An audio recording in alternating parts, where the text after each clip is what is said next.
Right, here with Craig, and this is the diaries of an angry Scottish golfer. I came up here originally to film a review of a golf launch monitor which I have, a SwingCaddy SC300. Literally filmed the intro to the video, sorted everything out on the range where I was about to start, and I forgot to charge the launch monitor, so I tried to turn it on and then the battery was just dead. So I thought, it's a Saturday night, I am on the golf course pretty much by myself already, and I figured just shoot like a little six-hole golf vlog.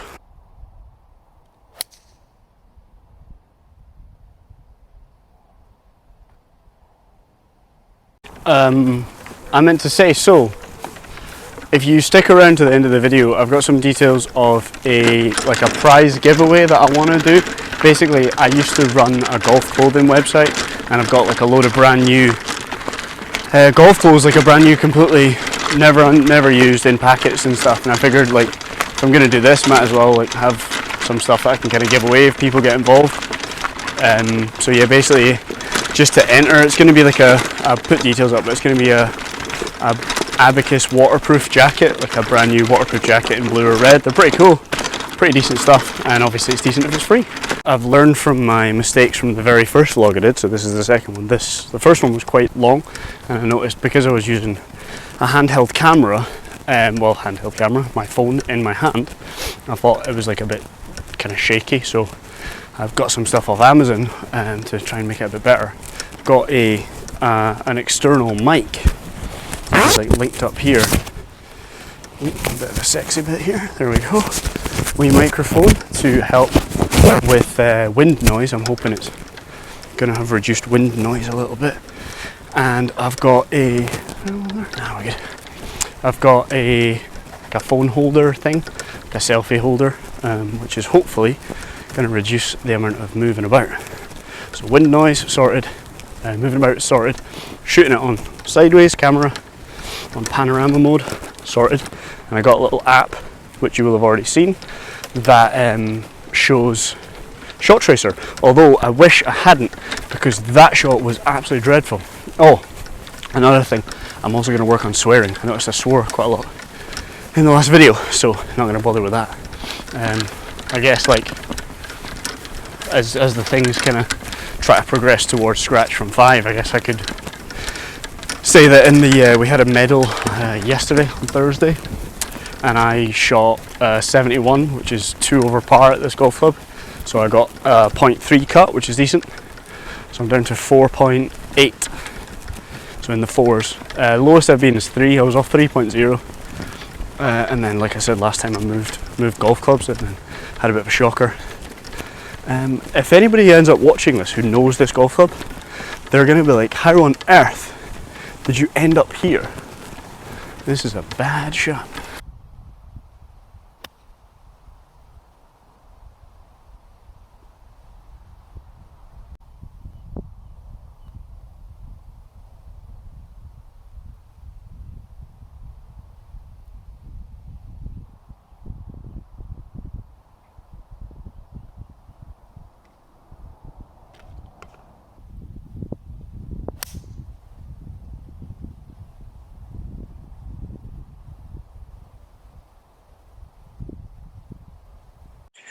Well, again, that didn't really go to plan. I kind of blocked it miles out right, but it's just kind of typical as to how I played the other day in the meadow, really. I didn't hit the ball very well at all, but I managed to kind of just like scramble and get it around. It was like I hit 5 greens and I had 23 putts.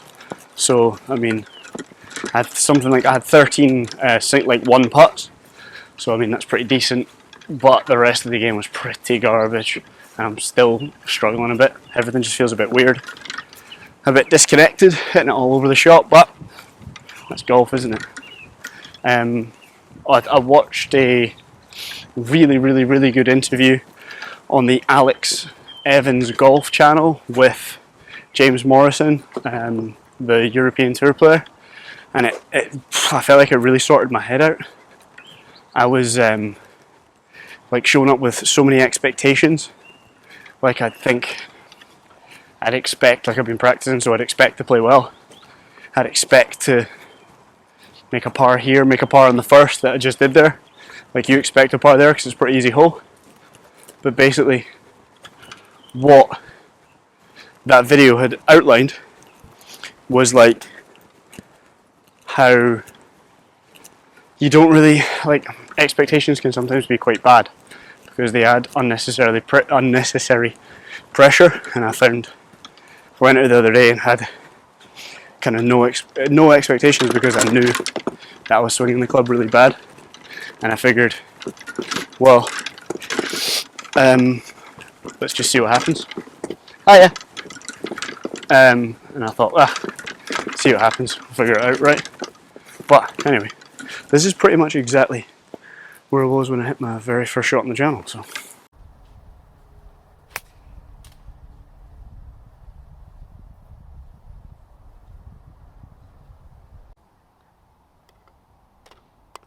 There you go, knocked it like pretty close, made a birdie. So that's so typical of what I've been trying to think recently, I guess, is like, to shoot good scores, you do not need to hit it good. Like, no matter what the level you're at, like you don't have to hit as good as you think to shoot sub 70 or sub 80 or like break 100 even. Like little barriers and things like that.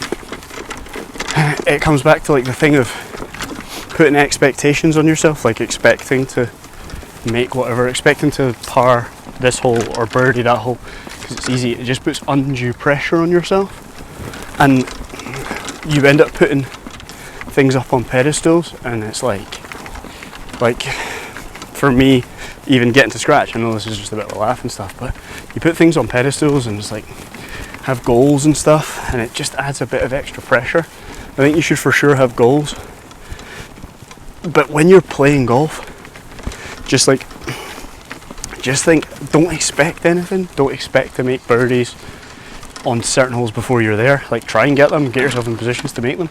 Don't expect him. I don't know what I'm getting at really, but I'll leave this in just a rant. But yeah, we made a birdie and I wasn't expecting it. I wonder how many times I've just said expect in the last segmentos. Third hole at Rathall Golf Club. It's a relatively short par 4. You can see there's a tree on the right hand side. There's a fairway bunker, which I'm going to zoom in. There's a fairway bunker, and then the green is about 50 yards, kind of maybe 30 to 50 yards past that. So if I was playing a medal, typically, zoomed in too much, typically what I would think the play here is, because it's relatively tight as I mentioned in the last video, typically I would think the play is to hit an iron just short of that, then pitch up. When the pin's on the top left hand side, you'll see the green kind of slopes quite a lot from left to right. There's not a massive bonus of being beyond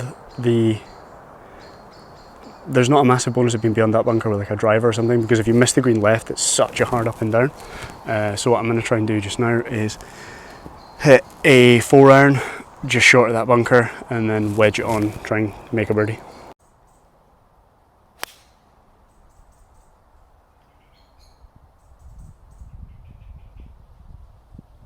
I pretty much duffed it round in the middle and I managed to get a score, and I was on, so I putted really well. The only thing I've done differently recently with my putting is I've actually started using a line on the ball. I've never really been one to do that, but it's working really well. I'm putting really good, so I'll take it.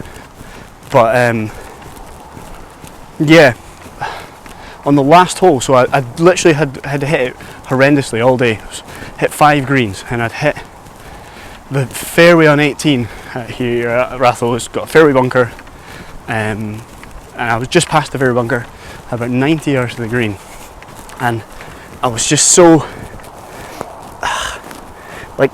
nervous, I guess. Not nervous because it's like 71's a decent score, but it's not like a course record of that. But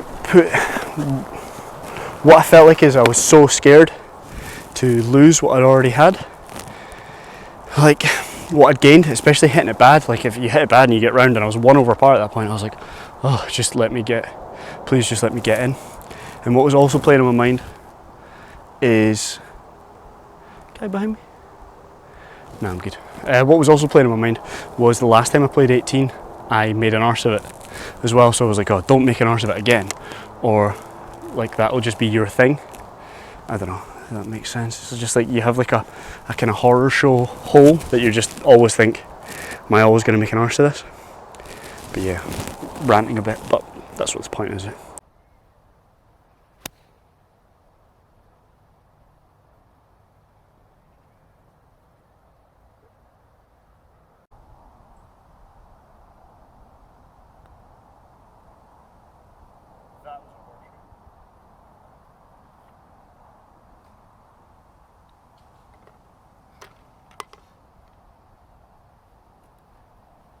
How good a horseshoe was that? That was epic. How good a horseshoe was that? That was an epic horseshoe. That's the only thing I would say about using the line on the putts, is like you need, I thought that was too far right. I was like, that's probably gonna either miss right or hit the lip, and you just get over it. You feel like you're moving it about so much that you're like, ugh, just hit it, it'll be fine. That's the one thing I need to be sure to do, is like be 100% that it's the line, because it is, and then your eyes kind of deceive you sometimes when you're over the actual ball. Anyway, annoying, but still I'm hitting it I'm not hitting it good, and I am 1 under par through 3 holes with that. It really could have been 2, but it is what it is. That's what you just need to say, right? It doesn't matter. 4, made a 4, easy, move on.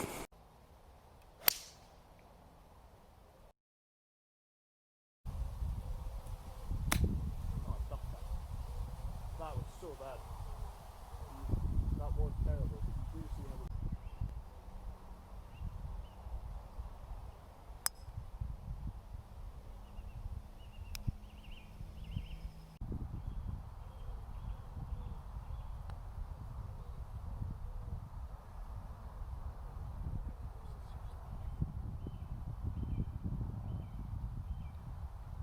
the 5th hole at Rathall. That was a terrible effort of a putt on the last, so we're back to level par.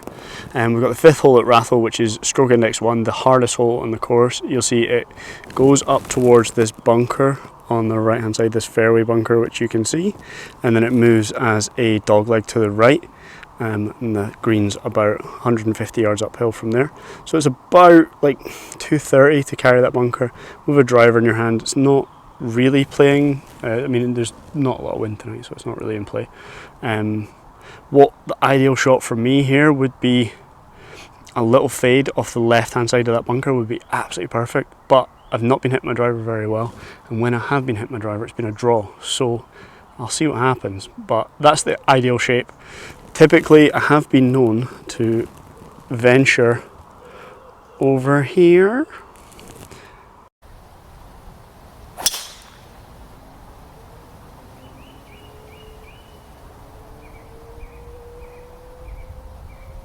Absolute bomb over everything on the right, like a big, looked great, an amazing draw, but because I told you what I was trying to do beforehand, you guys know that that was a complete fluke. Like, that was not what we were trying to do. My laser, it seems to be stuck on meters, and because I'm using my phone to record and I use my phone to convert meters to yards because I have no idea, I'm just kind of guessing how far this is. I reckon it's probably about, well, there's the 100 yards there, so it's under 100 yards, but it's uphill in a bit of a breeze. I'd probably hit, I'm between, well, I'd usually hit a pitching wedge, but I don't have my pitching wedge, and I'm not going to hit a full 52 because I just can't be arsed with that type of shot. I don't like it. So I'm going to hit a little bump and run thing with a 9-iron, or like a kind of pitch with a 9-iron. I'm going to try and concentrate a bit more than I did on that last one because I completely made a mess.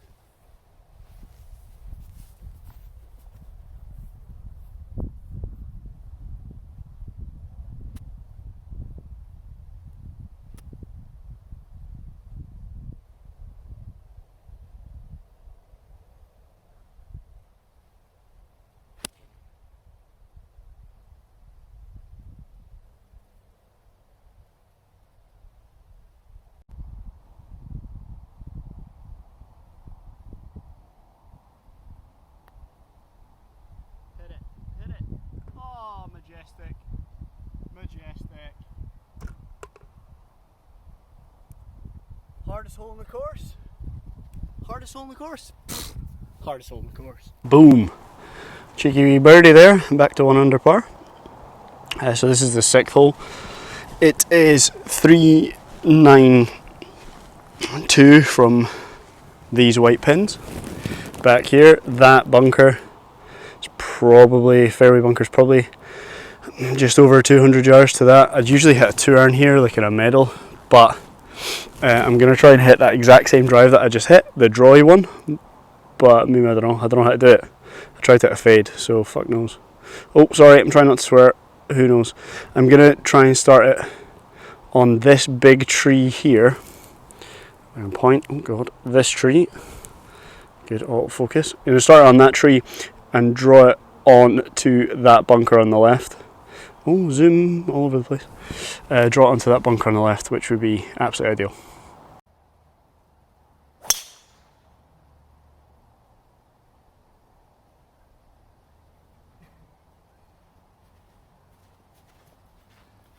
That was not good. Yeah, that was not good. I blocked the life out of that. I'm going to try my hardest to make a par here because it'd be nice to finish 1 under par for the 6 holes that we're playing, but who knows. What I was going to say, yeah, that's like typical again. So it's the exact same thing that I was just talking about earlier. As soon as you're not 100% concentrated all the time, like over your shot, I was thinking about loads of different stuff there. I was actually thinking about how dark it is, and I was thinking about what I was going to say when I was walking down here. Same as guy just drove by the club. Yeah, I was thinking about that. I was thinking about this, and I wasn't really thinking about the shot or anything. Whereas on the last, I was really thinking about the shot, and although I didn't do the type of shot I wanted, hit a decent shot. But nah, it is what it is. It's just like everything on these types of channels and videos and stuff really helps me feel like I'm learning, like what I should be doing, what I shouldn't be doing, what I should be thinking, what I shouldn't be thinking, because I'm thinking out loud. I'm Ed Sheeran, I'm thinking out loud. I'm talking everything through, or I'm talking most of the stuff through to myself on a Saturday night. Oh, beef olives. I had beef olives for my tea tonight. They're epic. Beef olives, gravy, so nice. It is really dark. Like, it is really dark. This camera doesn't show how dark it is. It's proper dark. Proper dark. I hope the Pro Tracer still works. But yeah, like, there's two mindsets. Like, two of my really good friends are both really good golfers, and they have completely different mindsets. One will completely switch off between shots, chat away, have a laugh, up and down, and then over the shot, he'll then concentrate. The other one, if you're playing like competitive golf, he will just be switched on the whole time. If he's playing in a club championship or a Scottish Open event or whatever, like a Scottish amateur event rather, I should say, Scottish Open. And it'd be the same if he was playing in the Scottish Open, I think. Oh, I'm fine, I think. And like, I don't really know where I fit in to that, because I've played well when I've been concentrated the whole time, and you get off the course and you're like knackered, like properly tired. But also, I've played well when I've kind of just like this, have a bit of a laugh in between, talking to whoever's watching, and then you hit your shot. I am so close to going out of bounds. So close to it. I mean, it was a horrific shot, but you can see it here. Can you see it? There's my chicken head cover, look. Ball. And then my target green over there. Got, I reckon, about best part of 100 yards. And what I'm going to try and do is just carry that bunker that you can see just in front of us, and then I reckon it runs out towards the flag there. I'm going to hit a 52, probably try and get it up in there, and hopefully it'll run out reasonably close, and we can seal the deal on this video blog, this vlog.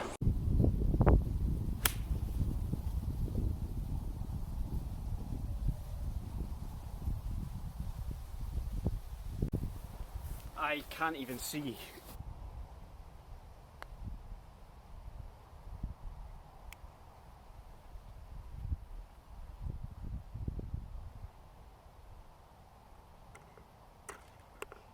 Made a par. Made a par. Come on. Quality. Made a par, so we're 1 under par for 6 holes. Totally happy with that. So, like, the takeaways from what I was chatting to myself about tonight, like, you really don't have to hit it amazing to score. Like, there's such a difference between playing golf and playing golf shot or golf swing, which is what I'm really starting to try and get a bit better at now. Like, I realise now there's a proper, like, scoring. Being able to score is an art. Like, knowing when you're not firing on 100% and when not to take on that shot that you, like, it's such a tricky, like, knowing when not to take on the really difficult shots is just what scoring seems to be about, like percentage shot, percentage golf and stuff. And hopefully, if I can keep doing this, when I find a bit of a better swing, and I feel like I can get a bit more consistent, then who knows, that's when you can shoot your mid-60s numbers, like 65 or 66 or something. And then that's when you can kind of start getting your handicap proper chopped. Yeah, the other thing I was talking about, so as I mentioned, I'm gonna give away an Abacus golf waterproof top, completely free, completely brand new, in a packet.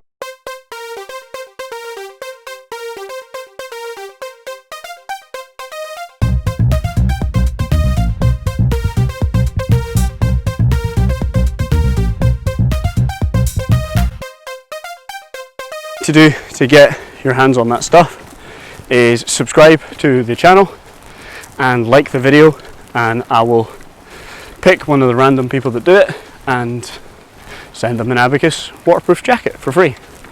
So yeah, if you guys did enjoy this in any way, that would be cool if you could like it.